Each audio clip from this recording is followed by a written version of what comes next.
जय महाराष्ट्र विद्यार्थी मित्रांनो, आजचा आपला टॉपिक आहे छत्रपती शिवाजी महाराज यांचं अष्टप्रधान मंडळ। आता अष्टप्रधान मंडळावर वारंवार प्रश्न येत असतात। आपण बघतो पोलीस भरतीला सुद्धा हमखास याच्यावर प्रश्न असतो, तसेच वनसेवेवर असतो आणि TCS IBPS कंडक्ट करत असणाऱ्या सगळ्या सरळ सेवेवर प्रश्न असतो। आता आगामी सरळ सेवा येणार आहेत। आता पोलीस भरतीची सुद्धा परीक्षा आहे, त्यामुळे हा व्हिडिओ पाहणं अत्यंत महत्त्वाचं आहे।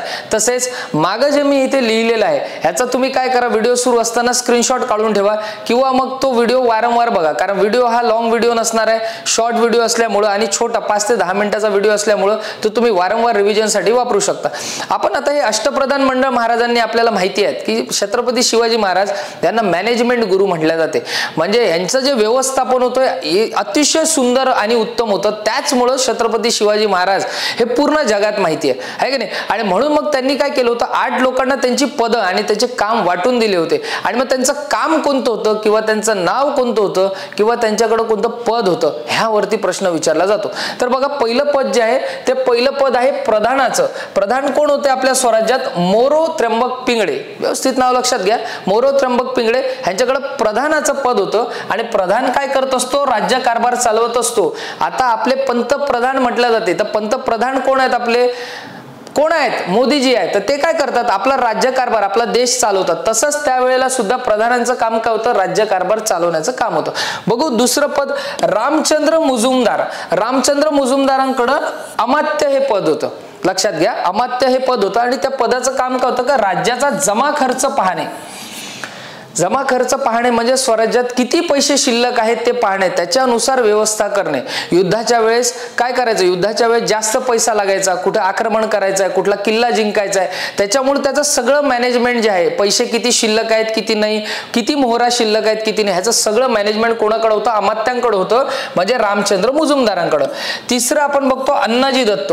अण्णाजी दत्त हे आपल्या स्वराज्यातील सचिव होते। बघा, त्यांच्याकडे पद होतं सचिवांचं आणि सचिवांचं काम काय होतं? तर सरकारी आज्ञापत्र ते तयार करायचे। म्हणजे शिवाजी महाराजांनी एखादा कायदा केला किंवा शिवाजी, तुम्हाला माहित असेल की त्यांनी आपल्या सैनिकांना सांगितलं होतं की रयतेच्या शेतातील भाजीच्या देठालाही हात लावू नका, म्हणूनच आपण त्यांना रयतेचे राजा सुद्धा म्हणतो। म्हणजे एवढं त्यांना आपण कुडवाडी भूषण सुद्धा म्हणतो। म्हणजे इमोशनल ॲज वेल एज इंटेलेक्च्युअल, हुशार तर होते पण इमोशन्स सुद्धा होते आणि म्हणूनच शिवाजी महाराज आपण बघतो की प्रत्येक धर्मात त्यांचं स्थान आहे, त्यांचं आदराचं स्थान आहे। आणि म्हणून सचिवांकडे तसंच कोणतं काम होतं? आज्ञापत्र तयार करणे। म्हणजे महाराजांनी, सरकारने कोणती आज्ञा बनवली तर त्यावेळेला आपल्याला माहिती आहे का ईमेल, इंस्टाग्राम, मेसेंजर हे असले काय प्रकार होते का नाही, मग आपल्याला ते आज्ञा कशावर तयार करावी लागायची? एका कागदावर, एका याच्यावर पत्रावर तयार करायला लागायचे आणि मग ते सर्क्युलेट करायचे। या लक्षात घ्या, अण्णाजी दत्तो जे आहे त्यांचं काम होतं सरकारी आज्ञापत्र तयार करणे। त्याच्यानंतर बघू दत्ताजी वाकनीस। आता हे जे दत्ताजी वाकनीस होते ह्यांच्याकडे पद होतं मंत्री। हे कोण होते? मंत्री। आणि यांचं काम काय होतं? तर पत्र व्यवहार करणे। मग ह्यांनी जे आज्ञापत्र वगैरे तयार केलं किंवा इतरही कोणते पत्र असतील तर वाकनीस काय करायचे? ते पत्र पाठवायचे। म्हणजे ह्यांच्याकडे काम कोणतं होतं? पत्र व्यवहार सांभाळणे।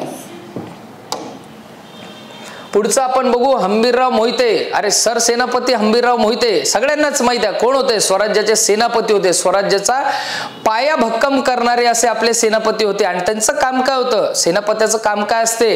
पुढं असते, सैन्याच्या पुढं असते सेनेचे नेतृत्व करणे, युद्ध कौशल्य सांगणे, सेनेचे नेतृत्व करणे, आहे की नाही? हे सेनेचे नेतृत्व आपल्या स्वराज्याचे कोण करायचे? हंबीरराव मोहिते।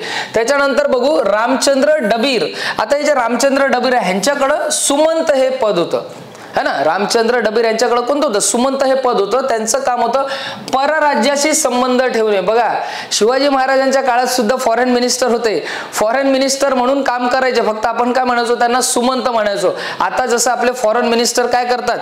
परदेशाशी व्यवहार सांभाळतात, आहे की नाही? अमेरिकेशी व्यवहार सांभाळतात, सोबत अमेरिकेसोबत रशियाशी व्यवहार करतात। तसंच परराज्यांशी संबंध ठेवणे, म्हणजे परराज्य जर आपल्या त्यांचे चांगले संबंध असतील तर आपण आपल्या स्वराज्याचा चांगल्या प्रकारे विकास करू शकतो। मग सुमंतांचे कोण होते आपले? सुमंत रामचंद्र डबीर। त्याच्यानंतर बघा निराजी रावजी।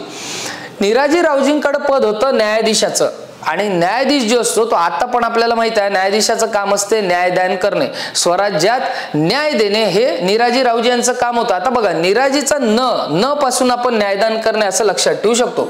निराजीची सुरुवात न पासून होते, न्यायदान करणे असं आपण ते लक्षात ठेवू शकतो। त्याच्यानंतर शेवटचे आहेत आपले मोरेश्वर पंडितराव।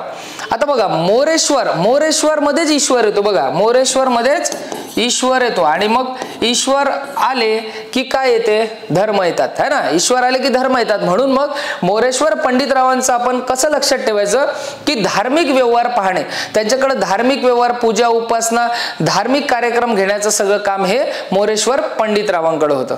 धन्यवाद.